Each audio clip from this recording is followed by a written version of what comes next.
Selamat pagi. Di sini kelompok kami akan mempresentasikan hasil proposal kami yang berjudul "Mari Jaga Lingkungan Kita dari Sampah". Sebelum itu, izinkan kami memperkenalkan diri. Saya sendiri, Ika Adedisi Dwi Tama Widiasa dengan NIM 120120435. Perkenalkan, nama saya Muhammad Dafa Ibrahim dengan NIM 1301 204051. Kenalkan, saya Rahmalia Rahadi dengan NIM 13012011591.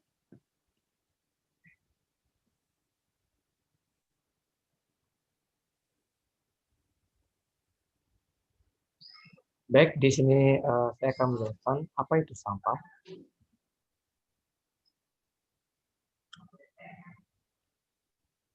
Sampah merupakan permasalahan yang patut kita perhatikan dan tidak bisa dipisahkan dari kehidupan manusia. Karena setiap manusia pasti akan menghasilkan sampah. Nah, sampah-sampah tersebut asalnya dari aktivitas-aktivitas manusia yang dilakukan secara pribadi maupun berkelompok yang berada di rumah, kantor, ataupun tempat-tempat lainnya. Sampah yang dihasilkan dapat berupa sampah organik maupun sampah non-organik. Namun, sampah-sampah tersebut tidak bisa dimanfaatkan dengan baik, sehingga menimbulkan dampak yang merugikan lingkungan dan juga manusia itu sendiri. Lalu, apa saja dampaknya?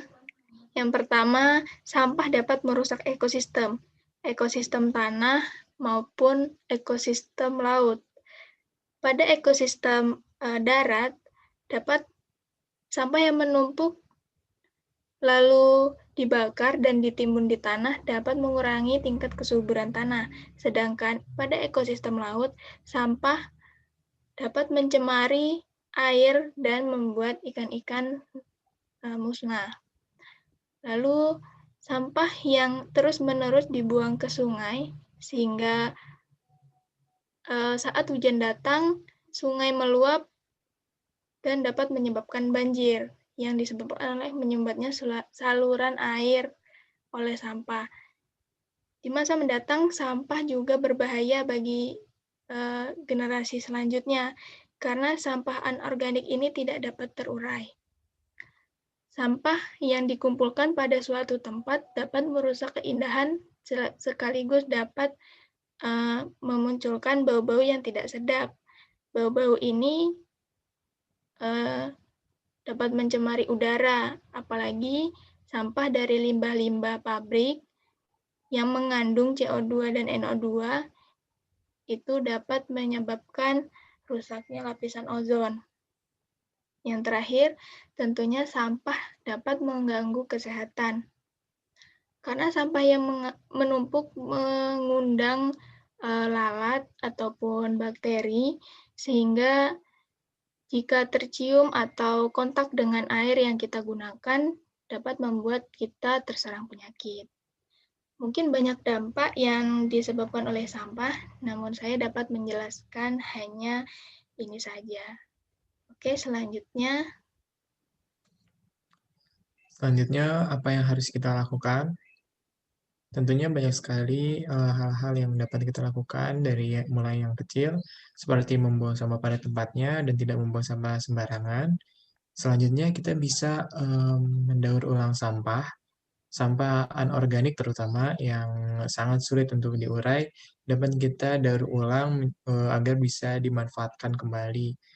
Seperti kita membuat kerajinan ataupun hiasan-hiasan rumah dari sampah plastik yang masih bisa digunakan kembali. Selanjutnya, kita harus memilah sampah. Minimal kita bisa memilah sampah organik dengan anorganik. Sampah organik itu adalah sampah yang berasal dari sisa-sisa makanan dan berasal dari makhluk-makhluk hidup.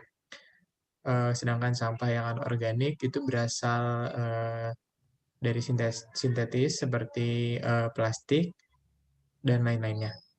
Selanjutnya, gunakanlah tas saat berbelanja. Nah, poin ini penting sekali karena untuk mengurangi kantong plastik. Kita sendiri tahu bahwa sampah yang ada di dunia ini sangat banyak, terutama sampah plastik. Karena sampah plastik ini sangat sulit untuk diurai, Sehingga untuk meminimalkan, kita harus menggunakan tas saat berbelanja. Lalu kita dapat membuat pupuk kompos dari sampah-sampah organik dengan cara yang mudah dan bahan-bahannya pun mudah. Kita bisa memanfaatkan kembali sampah organik kita untuk bisa dimanfaatkan kepada tanaman-tanaman kita. Lalu kita bisa manfaatkan sampah menjadi energi alternatif biogas. Energi alternatif biogas ini berasal dari sampah-sampah organik, terutama dari kotoran-kotoran makhluk hidup, baik kotoran manusia ataupun kotoran hewan. Energi alternatif biogas ini memanfaatkan hasil fermentasi dari kotoran-kotoran tersebut, sehingga bisa dimanfaatkan menjadi keperluan rumah tangga untuk memasak seperti api, atau bahkan bisa dimanfaatkan menjadi energi listrik. Dan yang terakhir, mari kita gunakan botol minum isi ulang. Mari kita bawa botol minum isi ulang kemanapun kita berada. Poin ini penting untuk mengurangi sampah botol plastik karena mungkin sangat banyak sekali kalau kita sekali beli, terus kita minum, terus langsung kita buang, itu kan menghasilkan sampah yang sangat banyak. Lebih baik kita gunakan botol minum isi ulang sehingga tidak menghasilkan sampah yang banyak. Seperti itu. Mungkin ini adalah salah satu contoh yang bisa kita lakukan untuk meminimalisir sampah yang ada di lingkungan kita.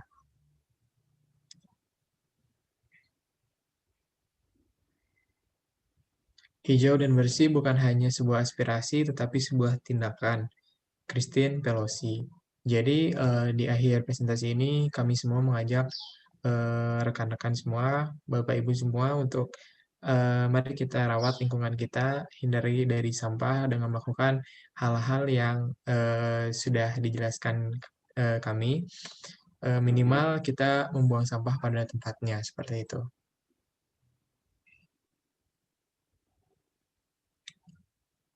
Baik, terima kasih presentasi hari ini. Mungkin cukup sekian yang dapat kita sampaikan. Mohon maaf bila ada kesalahan. Wassalamualaikum warahmatullahi wabarakatuh.